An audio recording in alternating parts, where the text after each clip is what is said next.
This naturalrefrigerants.com article is being read by an automated voice. U.S. Federal Court upholds HFC reduction under AIM Act. By Michael Gary. Published August 9, 2025. A U.S. federal appeals court on August 1st denied challenges by two U.S. refrigerant manufacturers, Choice Refrigerants and IGAS, to the implementation of HFC reduction measures prescribed by the American Innovation and Manufacturing AIM Act of 2020. A three-judge panel of the U.S. Court of Appeals for the District of Columbia Circuit rejected the company's arguments that the U.S. Environmental Protection Agency, EPA, could not constitutionally implement a 2023 rule calling for a 40% reduction in HFC production and import below historic levels from 2024 through 2028 through the allocation of cap-and-trade allowances to industry stakeholders. The rule aligns with the AIM Act's goals to reduce the production and imports of these climate-damaging HFC refrigerants by 85% by 2036 and help avoid up to 0.5 degrees Celsius of global warming by 2100. The AIM Act established a gradual phase down, starting with a 10% reduction in through 2023, followed by the 40% reduction through 2028 and cuts of 70%, 2029 to 2033, 80%, 2034 to 2035, and 85%.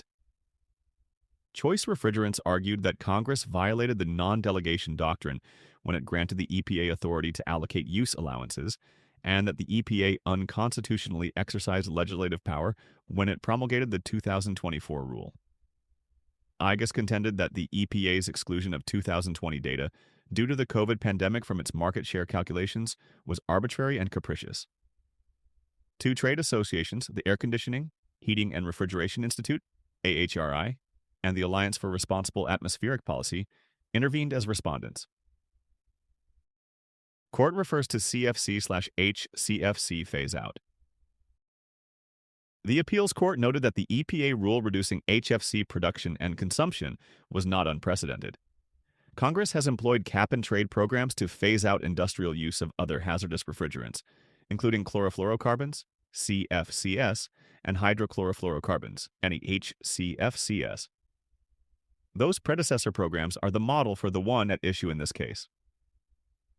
According to a Reuters article, Jonette Brown, a lawyer for Choice Refrigerants, said her client was evaluating next steps, and the EPA said it is reviewing the ruling.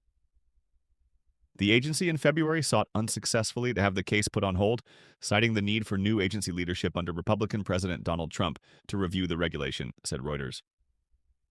Also in 2023, the EPA released a final technology transitions rule under the AIM Act to restrict the use of HFCs where alternatives such as natural refrigerants are already available.